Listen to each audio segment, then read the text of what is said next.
I'm Wlette. Welcome to Whiskey and Wireless. We're going to sit down with industry professionals, have spirited discussions, and talk about what shaped the wireless industry and why we are where we are today and where we're going to be tomorrow.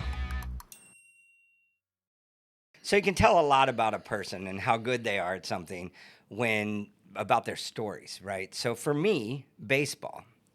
My best story with baseball, my most memorable story with baseball, was Little League. And there was a time, and my brother's 2 years older than me, and he was always the fastest pitcher in the league, always threw the hardest, right? And there was a time where, because of not a lot of people in Alexandria, Virginia, playing baseball or whatever it was, right, we got to play on the same team. And I wasn't very good. My brother was an all-star. It was kind of, whatever. It was cool for me, right? So I'm playing second base, and he's playing pitcher, and he's pitching. And this guy comes up. And my brother calls time or whatever, calls me up to the mound, and he's like, "Hey, isn't this a guy that was giving you trouble at school the other day?" And I was like, "Yeah." He's like, "All right, I got this." So I go back to second base. First pitch, right to the clavicle, right? As hard as he can. Just knocks the guy out, right? So the guy starts like he's going to charge the mound after he gets up, right? He acts like he's going to charge the mound. And my brother just drops his glove because he was bigger and older and all that. And that's my best baseball memory. Has nothing really to do with baseball or my ability to play, which I think speaks volumes about my ability to play baseball. But on the other side of that is you, and you're in the, College Baseball Hall of Fame like 43 times or something like that. Yeah, let's not get carried away with that, right? I'm not actually in the College Baseball Hall of Fame. Oh, okay. The Lewis Clark State College Hall of Fame. That's right? what it is. So, okay. Yeah, let's not. We can get to the next subject. I just got this mental image, though, when you're saying it, like you were the guy that got his milk money taken away, right? I was. Were you shaking you and turning you upside down. This kid was a little older than me, and but my brother, my Yeah. brother in a baseball can take care of things, and I think that's what's important. Well, that was the greatest thing about baseball, right? You had a defense mechanism because you could throw at a guy, and nowadays you can't do that. It's gotten soft. It has gotten soft, but anyway, a lot of your time spent playing baseball, right? From I think California is where you started. Yep, grew up in Huntington Beach, California, and went to high school there, and then played junior college. And I don't know how much we want to get into personal details here, but was going to go to Long Beach State, and was all set to go there, and I was going to have to sit out of here because I wasn't a very good student. Hey, that's and so I got a scholarship offer to Lewis Clark State College in Idaho, which I could play the next year. And I went to lunch with the coach at Long Beach State and said, "Hey, listen, I got to retract that letter of intent because, if I stay here and don't play for a year, things might happen. I might." And I thought it was one of those things that I realized nowadays, as I got older, that it was one of those smart decisions you make in life. Oh yeah, right? yeah. And I thought if I go to Idaho, I can get out of this environment, start over. So I went up there, great baseball school. Great town, 30, 40,000 people at the time. It was all about baseball. They had a winning tradition. Great coach, Hall of Fame coach, and he got my tail to class. And as baseball coaches can do. Yeah, I ended up with a 3-point something and getting, in line and straightened me out.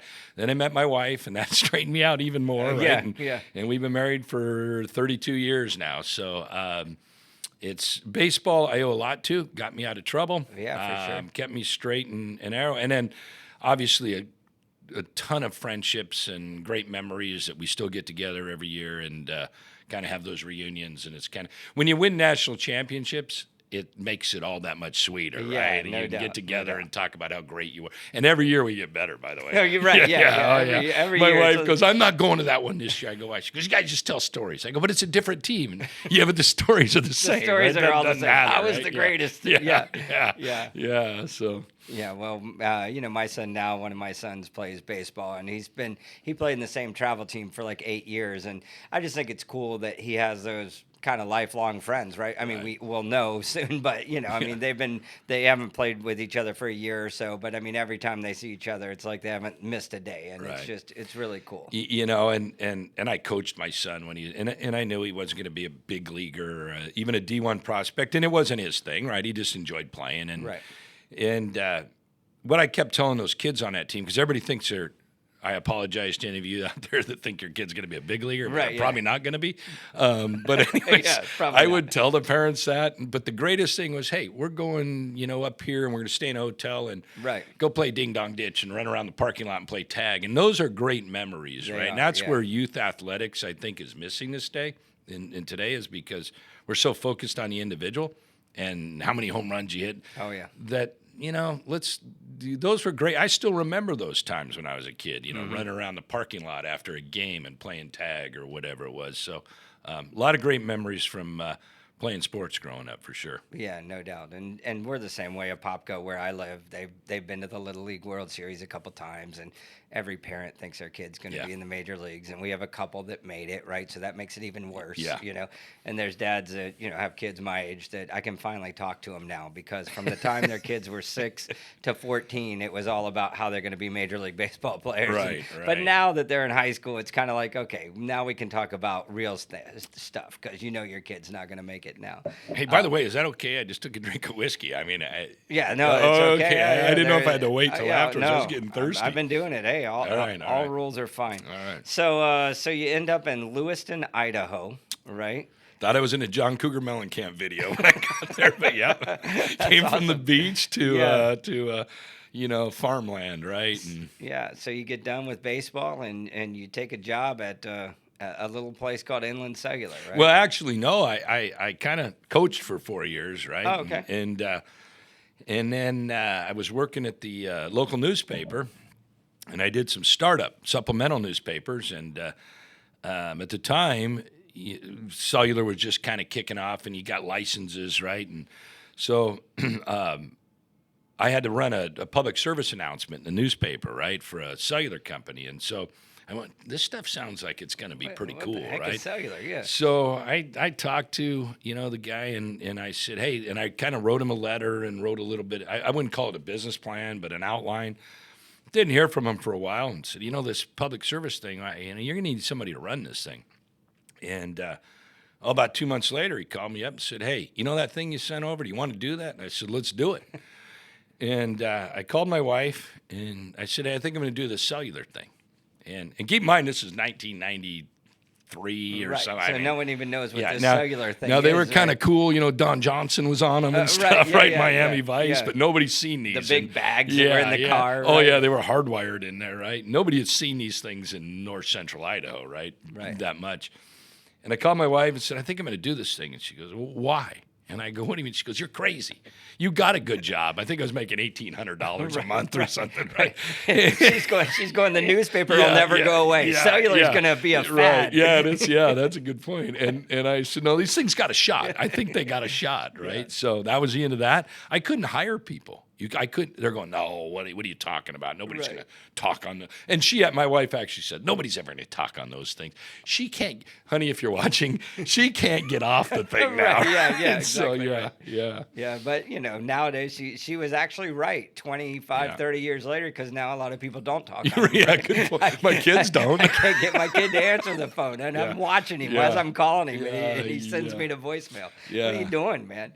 So Inland Cellular in Lewiston. So as ClearSky, you guys were a customer of ours, and so I still remember the first time I went to Lewiston, and I didn't know what to expect. Right, I had never been really to that side of the country very much to begin with, and man, what a beautiful place Lewiston is, with the Snake River right there running through it, and it's just a very, very outdoorsy vibe, I guess you'd say, as the cool kids say these days. So I just really liked it. Well, if the cool kids say it, you better not say it, right? But anyways, it's a great place, right? Yeah. I won't say cool vibe because, it's, but anyways, I fell in love with it, met my wife there. It's a great place to live, great place to grow up. Coming from Southern California, obviously drastic change, A little right? different, yeah. But great place to raise a family. I remember my sister coming up and she's freaking out because her kids are running around in the front yard and we think nothing of it. And she's down in Irvine, California going, we got to put a leash on them, right? I'm going, a leash? What are you talking about, right? So very close-knit community, great place to kind of live. And travel becomes a hard out of there, and there's some I've heard. difficulties. But I've heard your experts getting here. Yeah, right. Other than that, it's awesome. Snake River is one of the things, other than my wife, that kept me there. Yeah. Being on that river and up into Hell's Canyon, which if anybody's never heard of Hell's Canyon, you got to go Google it. That's one of the coolest places. By the way, little shove here, little nudge. Deepest river canyon in the United States. Deepest river gorge in the United States. Yeah. Wow. Yeah. No, it's impressive. It's cool to see. And so I joined ClearSky in 2004.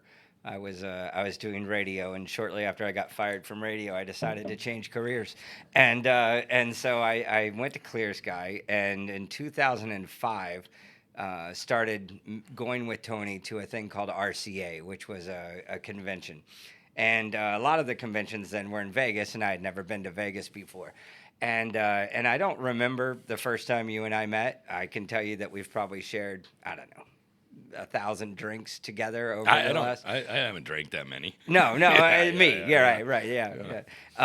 But I do remember going to those shows, and Ron Whaley's in an Elvis outfit, and there's these huge parties up on top of whatever in the Palms or wherever we were at the time, And I just remember you being a very vocal part of that community, and someone that I was like, man, that dude's got it made. Like he's running this carrier, he's having a great time, and it just seemed like you were always in the middle of everything having fun. Well, yeah, I mean, there's a couple things that you said right there, right? Vocal, yeah, I guess yes and no, right? Try not to be pretentious and down to earth and kind of realistic about things and practical. And I think that's one of the reasons why I kind of decided to join ClearSky, was because that was the same kind of culture, right? Put your hands in the dirt and do things, right? But at the same time, you got to enjoy things, right? And you got to have a good time, and you got to be personable. And the key was, I always felt, as a carrier, so in the carrier business, you're a carrier and you're a vendor, right? So, and I think people forget that. So in my everyday life, right, we're out there trying to get customers, and we're doing the same thing vendors are. That's true. At conferences, right? So, I had to put myself in that position that as a carrier to our customers, we wanted to build those relationships, right? That was a huge part of Inland Cellular. That was one of those things that we did better than anybody, right? I think was build those relationships with customers and be a huge part of the community. Right. And that was the way I called it spider marketing, right? And everybody go, what's that? And I go, well, we're building webs within the community, right, to create stickiness. And then as in dealing with vendors, I always thought, well, I know when a friend comes to me to buy something, it's always really hard. I shouldn't give these secrets out, right? Because it's world according to Chip. I got secrets, right? Yeah. It's always really hard to say no, right? Or it's much more difficult to negotiate with somebody that you got a good relationship with, right? And so dealing with vendors, I always thought, I got to build relationships with these vendors for two reasons. One is, they become part of your organization, right? And they understand what your needs are, and they understand what you're going through, and they'll work a little bit harder for you because we needed those resources, right, and so forth. So, the vocal part was really building those relationships with people, right, and being that people person. Is that a train going by, or is that some of that thunder out there again? That's a train. Oh, that's a train, all right. And my hair's kind of it's not fluffing up because all this rain. But anyways, so, one of the things that's kind of exciting for me now is I think, and what I realized is that, I've seen the maturity over ClearSky, you said, since 2004, right? And the direction it's gone and the way it's happened was real big emphasis on that culture and those building those relationships and understanding what the carriers need or any customers need, right? So I'm kind of excited about that because that fits my personality. And so, let's talk a little bit about that. So sorry if I jumped too far. You did. You jumped all the way ahead to you. I should be the host. You working at ClearSky. I mean, I wasn't ready for that one yet, but yeah. So you did decide to leave Inland Cellular and come work at ClearSky, and you and I had some conversations leading up to that, and finally got the deal done, which was super cool, and we're very excited about it as well, obviously. And one of the things you talked about was the carrier perspective, right? And so for us, being ClearSky, I think we've kind of gone up and down on where we're trying to go and what we're trying to do. But I took over in 2019. And we did some cool stuff, but really it was 2020, 21, where we made some changes as far as what our philosophy is and what we're trying to do, and work more with the carriers instead of making money from the carriers. And we still make money from the carriers, obviously, but my philosophy was, let's make the carriers make money, and then we'll make some of that money, right? And so then that way we're not asking the carriers to write us checks. Most of the stuff we do now is rev share, and so if we make the carriers money, we make money, and everybody's happy. And since we've done that in 2021, our annual revenues have gone up by five times. So that's very cool for us. But it is about that.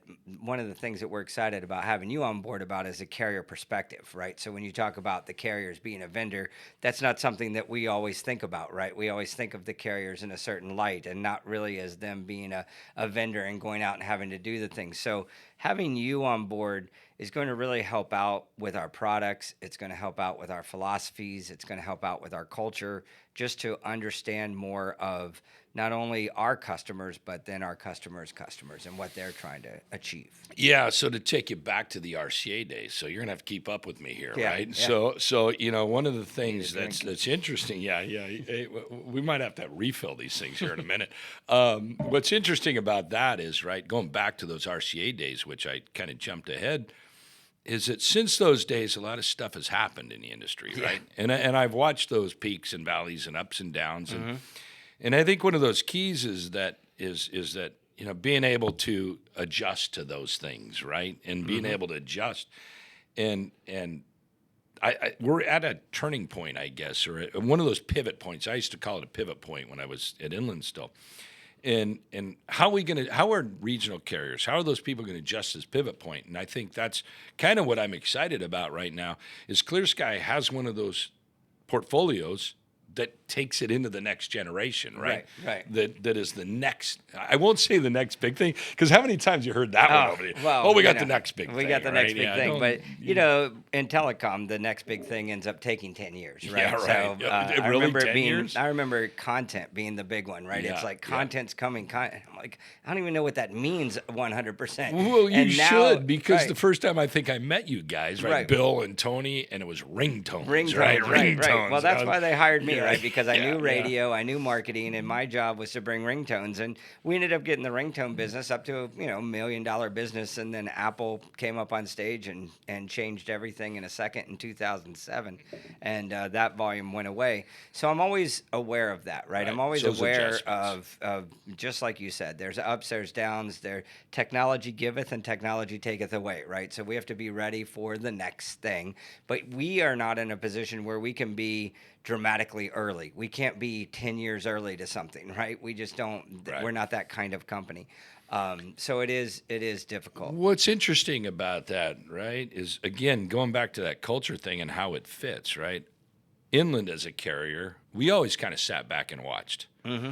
All right, let's see what happens here, right? And let's see and it materializes. So two things would happen. One is, okay, did it stick? Was it good? Does it work? And then secondly was, by the time we would get to it, the prices would come down on a lot of stuff, right? And then you go, okay, let's get in. It's proven. You got this. So same type of, Right. We try to be fast followers, right? And we try to put ourselves in a position to be fast followers. Can I go back to the ringtone thing again real quick? Real quick, sure. Because one of the things with ringtones, right, and I got to get my wife on in here somehow, right? But, the first ringtone, when they came out and we did the ringtone thing, right? Her best friend, right? And we'd kind of, my wife's best friend, and so I took her phone and I put something on her. And the next time I called her, my wife called her, and it's sitting on the deal, and it said, I think I could say this on a packet. Bastard ass calling.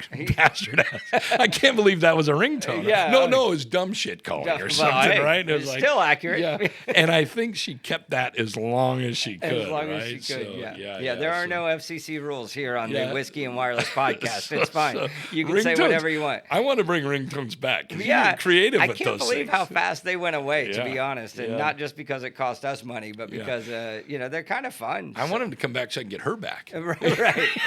Right. But the regional carriers, so the RCA days, we might have had 100 active regional carriers, right? And now, here comes 10 years later, whatever, 15 years later, there's been acquisitions by AT&T and T-Mobile. There's been really regional carriers that just go out of business, right? And they shut down their wireless, and they might stay for, fiber or whatever, but they shut down their wireless. So it is that pivot time that you talk about. Those that have survived, that haven't gotten bought out by now, are probably on their own to survive, right? And you and I, we've had a lot of discussions over the last couple of months, and two things that you've said, and I remember things that you say, so we'll bring them up here. Yeah. Hey, call my wife. Yeah. Call my kids. Yeah. So two things that you've said that I find fascinating is, one, you talk about all the regional carriers maybe coming together and creating a fourth carrier, right? And I've always thought that fourth carrier mentality is interesting. And whether you could actually do it or not, I don't know. But I think there does have to be, it might not be a fourth carrier per se, but I think there does have to be more cohesiveness, I guess, in the CCA community and using more stuff, because things are expensive, right, to keep up with everything. And I don't know where that savings come from, but I've always liked that idea. And the other idea that you say that puts a mental image in my head is you talk about how the wireless carriers are the landline carriers of 10 or 15 years ago, right? And some of them are like, hey, this is the way my dad did it. This is the way we've always done it. This is, so we're going to keep doing things the same way. And we've seen, flat as the new up is not a ClearSky mentality, but certainly in the ecosystem of regional carriers, there is that talk of flat as the new up. And, I've said it before on this show. It drives me crazy. So just give me some perspective around those two things. Yeah. So first of all, I don't want to come across like I know everything or anything, right? It's perspective and opinion. Hey, you know and enough so for forth. I hired you. So, I mean, you better know something. Yeah. Yeah, in both respects, it's kind of interesting, right? Because I have seen that. I know that, things that need to be changed. Things have changed, like handsets, for example. Let's just start there, right? Yeah. As one, when we first started giving handsets away for free, they were, X amount of dollars, right? And now we're talking about devices that are $1,400, Yeah. and people want to move them like this, right? And does it pencil out? I mean, there's been all kinds of pivots like that, right? How do we change our business model? And it was amazing to me because in Europe they never did that, right? Right. They never did that. And I Blame it on remember car when toys. the iPhone was coming out, I remember they said, "Hey, we're not going to be able to give these handsets away." And I thought, Americans are never going to go for that. Like, they're never going to pay $1,000 for a device. And you know what? I paid $1,000 for 6 devices each, right, the other day when I moved to AT&T. So it's just it is a mentality that shifted over the last decade or so, where now we expect to pay for our devices. Yeah, and there's other things like, several years ago, I went, God, we would never, and it was kind of a different mentality back then in advertising or customer information, right? And you're going, God, that was voodoo, right? Right, Now, I'm not saying you go out and sell it, but to own that customer for that $1,300 has a lot of other benefits to it, right? Now, meaning, can I do A to P? Am I going to get some A to P money off of them, right? Am I going to get some advertising or click-through through them? Now, I'm not so sure a lot of regional carriers are thinking along. In what I've seen so far, it's kind of hidden money. Right. And I'm looking at this going, that's not hidden money. That's part of the service. Do you think those national carriers are giving that $1,300 phone away? And they're not really giving it away, by the way. They're still financing them. Of course, yeah. But are they really doing that? They want them to have that phone because now they own that customer for other things like A to P and click-throughs and whatever it might be, because people are paying them, hey, we want to get to your customer, right? Right. And then who owns the customer? And that's a critical pivot point, I think, in the industry. So I love it. Yeah. And so our TTM product has so much information, and you do wonder, I've always, and you and I have talked about it, is there a way to put that into a carrier for free, and then we rev share off of whatever we can do off of that? And so So yeah, it continues to change. Our products continue to change, and look for that way to keep the regional carriers, two things, right? To keep them relevant and on par with the tier ones, but also to find ways to make extra money, right? It's about increasing the ARPU of those subscribers. Yeah, and since this is called whiskey and wireless, right? I guess it's kind of one of those things that I kind of look at in perspective and go, okay, where's this wireless thing going, right? When I was carrier and looking at it, and I'm going, okay, where is messaging going? Well, a lot of it's over IP now, right? Where is some of these other things? Where's voice going? Well, voice is over IP. We drove it to over IP, Right, yeah, right? yeah. And so, what's the next? How is this all going to shape out for carriers, and how are we going to adapt to it? So it's kind of exciting to be in that because again, I mean, we've been doing this for a lot of years, and we've seen a lot of these ups and downs, and there's Yeah. a lot of experience there, and a lot of exciting things that have happened. So, and we got a lot of stories to tell about it, right? So, I hope it keeps going for a lot more years Right, because there's no community that I've enjoyed more than the RCA CCA community. I say Bunch that all of the great time, yeah. people and great Yeah. industry and so forth. They So, really are, and I've enjoyed working with them too. And I remember I was on some hole at some golf tournament, and Stephen Barry walked by, and he used to run CCA, and he stopped and he's like, "Hey, you're Ron Wlette, right?" And I was like, "Yeah," and he's like, "I really think you should get more involved in CCA and join some meetings or whatever. Not like an Alcoholic Anonymous thing, but there's all whatever things that they do and everything." And I was like, "I'm not sure you're talking to the right guy." And he's like, "No, no, I know who you are," because I'd only been there for a couple years, and so that really got me more involved in doing more things. And now I'm on the board, as are you. We're gonna have to change that coming soon because we can't both be on the board now that you work here at ClearSky. So, um, but yeah, it's been just a great run. And with those ups and downs in the industry, right? There's always one thing about it is every time there's a dip and there's something else, that's another opportunity, right? And right. and so we look at those as opportunities, and how can we help the carriers get through that opportunity on the good side of it and making money? And that is what we're excited about. And that's one of the big reasons that I was excited about our conversation and bringing you on board, just because you have that perspective. Yeah, looking forward to more of those conferences and being able to kind of talk about this stuff, right? Yeah, Because the yeah. carriers are awesome. I mean, those carriers in CCA, it's kind of interesting. You got kids, I got kids. We got these young guys here, right, that don't even understand anything other than national carriers and buying a phone at the mall or Right. something, Yeah. right? Yeah. And so it's kind of exciting that there's a lot of carriers out there that really kind of care about their customers or want to bring other things, right? Right. We got to Right. keep that alive. Yeah. I'm Otherwise, that telling whole you. that whole competition thing goes away, and regional carriers are extremely important to the industry itself. Yeah, no, I say that all the time, and I wish there was one here, really. So, we recently, because I don't have any CCA type carriers here in Orlando, we recently moved from T-Mobile to AT&T, and it was a struggle, man. And then trying to go into a store and say, "Hey," and they're like, "Well, we can't do that at this store because it's not a corporate store. You have to go to a corporate store Yeah. in order to do that." Well, what is a corporate store? Like, there's no designation on Google Maps to tell me what a corporate store is, right? And it just gets a little frustrating. It gets a little non-personal, right? And so then we do go see these regional carriers in their markets, and you guys, well, I say you guys, Yeah, I'm still inland, struggling with it right? too. Yeah, You're yeah, okay. yeah. You're We're tough. okay. We're tough on that. I Yeah, keep saying we, yeah, you, right? yeah, I don't know if that's part of that whole new thing, right? We yeah. use eyes, right? Yeah, But we'll get it all yeah, straight. But yeah. yeah, so you go to someone like an Inland Cellular or Carolina West, or we were just in Appalachian, right? Justin was just there, and you see, they're usually the biggest employers of their areas, right? They're one of the most respected companies in their areas, and so it's just really cool to see, and it's such a difference from what we're used to when we just go in and clearly we're a number, right? Right. And clearly they really don't care. So being in those little areas is just it just I don't know, restores your faith in customer service and everything else. So Yeah, and CCA's done such a good job, right? RCA, CCA, and, hmm and, and some of the fights they've taken up in DC and so forth, and done a fabulous job helping in the industry, right, to create other things. So I'm very appreciative of them. So hopefully we can keep this thing rocking and rolling and moving and have a good time doing it. Now, I've never had a good time before. So.